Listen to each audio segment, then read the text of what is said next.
Hey guys, so it's been a while, we'll admit.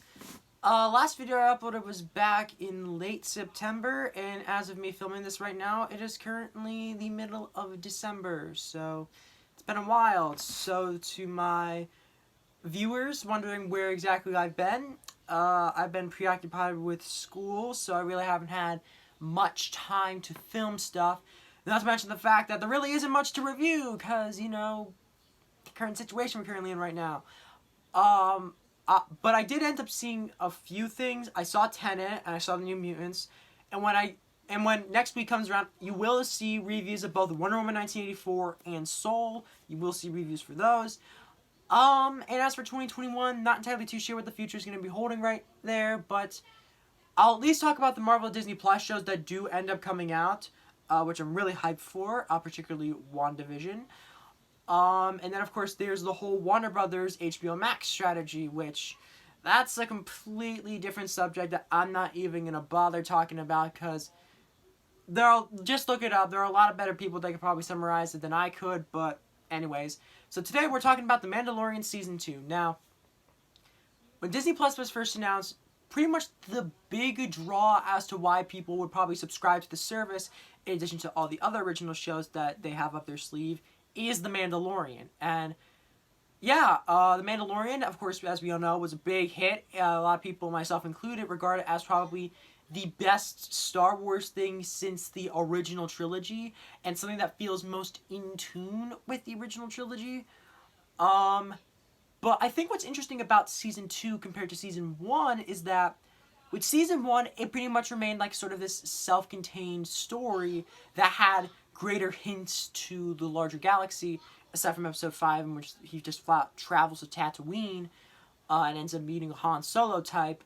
But as to Season 2, there actually are greater implications about the state of the galaxy, and there are greater references to a ton of other materials that happen in the Star Wars universe, which I will get into a bit. But first, what is the premise of Season 2?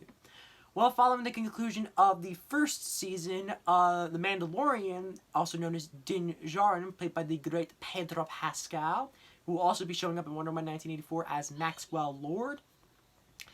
Now, basically, he's going from planet to planet trying to figure out what to do with Baby Yoda, because he needs to find a home for this little guy, and he has to take care of him.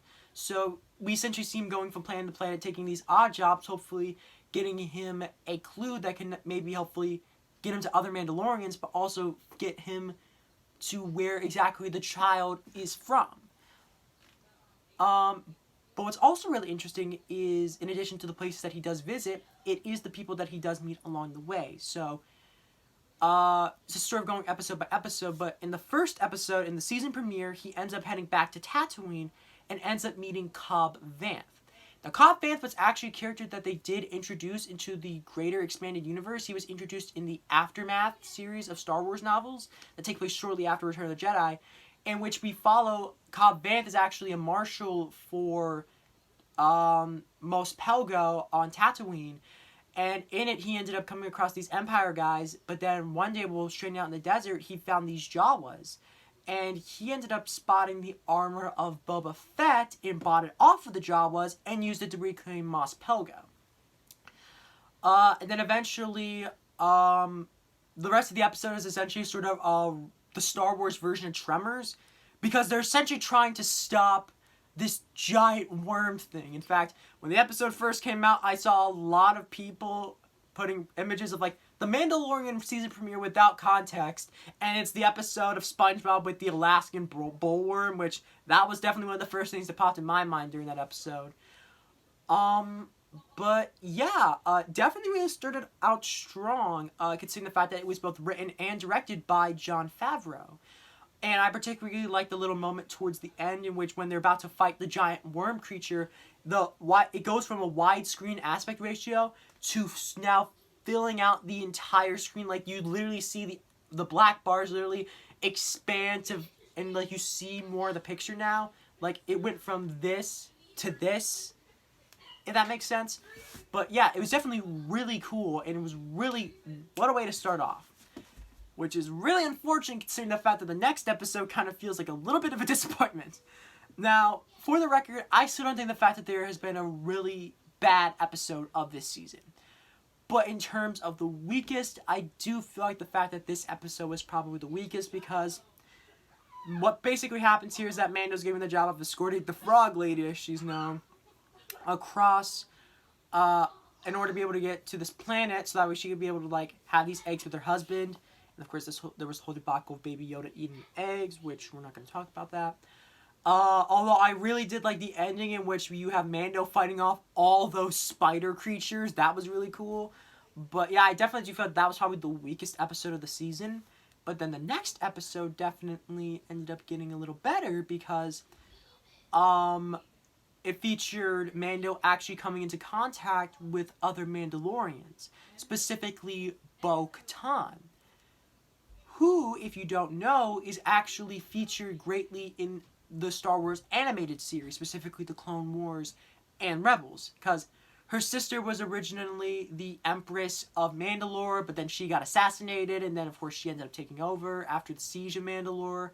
Then eventually at some point she ended up, I don't know, for unspecified reasons, she ended up losing her position as leader, and then in between now and here, she essentially has this vendetta against Moff Gideon because he stole the Darksaber from her. And for those who don't know what the Darksaber is all about, the Darksaber is this special lightsaber, essentially, that was actually forged by the first Mandalorian Jedi. And anybody who obtains the Darksaber has the right to rule over Mandalore. And that's why Bo-Katan is after Moff Gideon. But anyways, definitely thought that was actually a really great episode. Bryce Dallas Howard did an amazing job with that episode, in case you're wondering. For the people who are directing all these episodes. So this is sort of me just covering sort of the events of what happened episode by episode, and then eventually at the end I'm just going to give my general thoughts, because this is actually the first review I've done in a while that's unscripted, so I'm just sort of going off the top of my head with this. Then for episode 4, which is really cool about this, is that it's actually the first episode directed by Carl Weathers, which is really cool because, of course, he plays Greef Kargan in the series, and we feature, of course, Mando heading back to meet up with Greef Kargan and Cara Dune, who is still played by Gina Carano, and how they essentially have to stop these Empire guys from doing something. I'm forgetting what exactly it was. In exchange, Mando has to get repairs sent to his ship because those spiders ended up doing a number on that ship. Definitely thought it was a pretty decent episode. Pretty cool for the directorial debut of Carl Weathers, if I remember correctly. This is like his directorial debut. If not, correct me in the comments. But then things end up getting intense again with episode 5 or episode 13, because this was written and directed by Dave Filoni, and this is the live-action debut of Ahsoka Tano. Now, it had been previously reported back in March that Rosario Dawson had been cast as a live-action Ahsoka for Season 2 of The Mandalorian. But then, of course, it was always like one of these situations, like, take it with a grain of salt or whatever, because, never. So it was really cool actually seeing Rosario Dawson as Ahsoka, and it's like, wow, whoever did her makeup did a great job, because that looks exactly like Ahsoka. And they even kept the part in which she had those 2 lightsabers that she had from Rebels, which was really cool. And essentially Mando ends up teaming up with Ahsoka in order to stop these evil king and queen, if you will, who actually Michael Biehn actually appears in the episode from the Terminator fame, so always cool seeing him and stuff. So after eventually Mando and Ahsoka defeat them, Ahsoka's like, hey, so in case you're wondering about the child, his name is Grogu. He was actually trained at the Jedi temples by Master Yoda. However, during Order 66, he was hidden away, and really not much I can tell you, but what you need to do is you need to take the child to this, you need to take him to this planet, and when you do, there's going to be somebody there. He'll reach out to the Force, and hopefully somebody will reach out to him back, and he'll get to choose his path from there.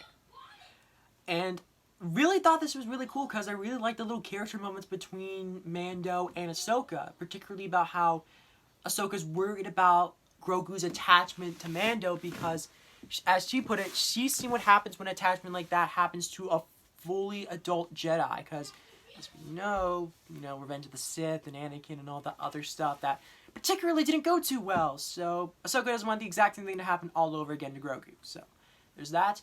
Then we have what I probably think might be my favorite episode of the season, and that is The Tragedy, which is directed by Robert Rodriguez. Now, what's interesting about The Tragedy is that, according to Robert Rodriguez, one, he was actually a last-minute director, and two, the script was only 14 pages long, and Jon Favreau was like, listen, man, we need to extend the episode by, like, half an hour. You're definitely one of the best in the biz when it comes to really great and long and intricate action sequences, so I'm just going to let you do that. Good luck. And man, was it really emotional, because first off, we see the return of Boba Fett, because it had been reported by The Hollywood Reporter that Tamura Morrison, I think is his name, the actor who portrayed Jango Fett in the prequels, had been cast in the role of Boba Fett, because, for those who don't know, Jango Fett not only served as the donor for all of the clone troopers, but Boba was actually a perfect clone of Jango, so it would only make sense that when he got older, he would look more like Jango, which, makes sense, I suppose. I just thought it was really cool the fact that, yes, Boba Fett in the canon and in Legends is still alive. Now, while they still haven't addressed how he escaped the Sarlacc pit, though, I do believe that they probably are going to mention that, but I'm going to mention that at the end. So first off, we start out with a great little fight between Mando, Boba, and Fennec Shand, played by Ming-Na Wen.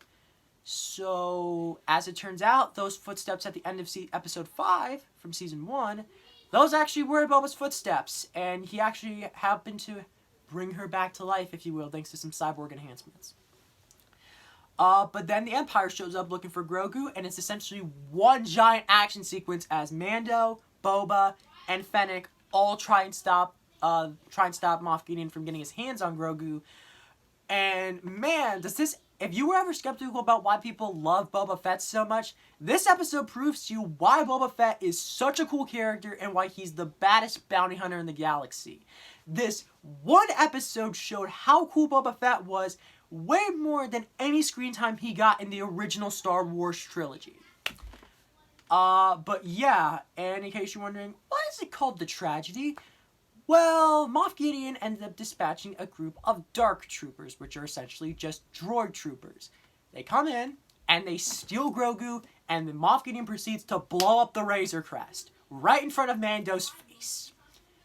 So, yeah, that didn't go over too well. And now Grogu is now in the hands of Moff Gideon, and Mando is stuck on that planet with Boba Fett and Fennec. And then Boba's like, look, Mando, there's something that you need to know. And he shows him the lineage of that armor and says, my father Jango Fett was a Mandalorian foundling. Like, this armor rightfully belongs to me. And also because in exchange for the return of my armor, we would guarantee the safety of the child. But because he's gone, we are in your service until we can properly pay off our debt.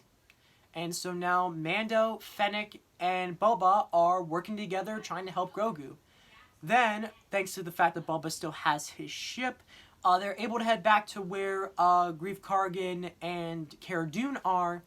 And Mando is able to enlist Cara's help, and he's like, look, they got the kid. But in order to be able to infiltrate Moff Gideon's ship, I need to find Mayfeld. Who, if you remember correctly, last time we saw him, was currently on a prison ship. And now we get to see the return of him in Chapter 15, The Believer, with Rick Famuyiwa returning to both write and direct the episode. And it's actually really good. Not much I can really say much about it. Bill Burr, of course, always gives a great performance as Mayfeld. This is actually one of the rare times that we actually do get to see Mando without his helmet on. So we actually get to see, Pedro Pascal's face. And, Mayfeld, despite the fact that he's still, upset at Mando for what happened in the last season, he still has a thing of respect for him. And he even says at the end, I never saw your face. Like, I never saw what your face looked like. And of course, they let Mayfeld go once they get the information that they need in order to hunt down Grogu. which leads to probably my second favorite episode, the season finale. I don't know if I mentioned this or not, but the second episode, episode 10, which I thought was the weakest episode, was actually directed by Peyton Reed. Man, did he redeem himself at the finale, because holy crap, that was an awesome episode. It's got everything you want. It's got action. It's got emotion. It's got comedy. It's got everything that you could possibly want. And the title is self-explanatory. It's Mando, Boba, Fennec, Cara Dune, and with the help of Bo-Katan and the help of Sasha Banks' character, I'm forgetting what her name is. I think it's Koska Reeves, if I remember correctly. She was also in episode 3 with Bo-Katan as well. Anyways, they all come together and infiltrate Moff Gideon's ship in order to get Grogu back. And in it, you get a pretty awesome fight between Mando and Moff Gideon, as Moff Gideon wields the Darksaber, and Mando wields the Beskar staff that he ended up obtaining from Ahsoka in episode 5. And he actually does beat Moff Gideon, and he actually does get Grogu back. But this presents a new problem, as now, well, you see, because Mando officially beat Moff Gideon in combat, he is the worthy owner of the Darksaber. And even though Mando doesn't want the Darksaber, wants to give it back to Bo-Katan, it's not that simple. And so the only way for Bo-Katan to still remain, to obtain the Darksaber back, is to win it in a battle against combat with Mando. And obviously that's going to cause a lot of problems. But we don't have time for that, because the Dark Troopers are here and they want to help out Moff Gideon get that kid back and kill everybody else. And yeah, we essentially worry about, wait, what's going to happen? Oh god. And then you see a lone X-Wing fly onto the ship. And then we see the others thinking, wait, an X-Wing? What is an X-Wing doing out here? And then we see a dark cloak individual with a lightsaber chopping down all these Dark Troopers, like, left and right, just one by one. It's like, 1 minute, he slashes one of them with his lightsaber 1 minute, then he ends up completely force crushing him to the next. It's like, wait, there's no way. And then we see the fact that it's a green lightsaber, and I'm like, no way, no way. And then eventually when he shows his face, and it's a digitally de-aged Mark Hamill's Luke Skywalker, I'm like, they actually went there. They got on Luke Skywalker. That is awesome. I'm actually surprised the fact that Mark Hamill actually agreed to do this, which is pretty cool. And yes, they did get Mark Hamill to do this. They do have him listed in the credits at the end of the episode. Now, the thing is, the reason why Luke is there and why he helped is because when Grogu reached out to any Force users in episode 14, he ended up answering. And he says the fact that even though he possesses great power, Grogu needs to be properly trained, because power without talent is nothing, I think is what he said. And Mando's like, no, I don't want to let him go. And then Mando, in probably one of the most heartbreaking scenes in the season, ends up removing his helmet so that way Grogu can see his face for the very first time. And he ends up giving him to Luke.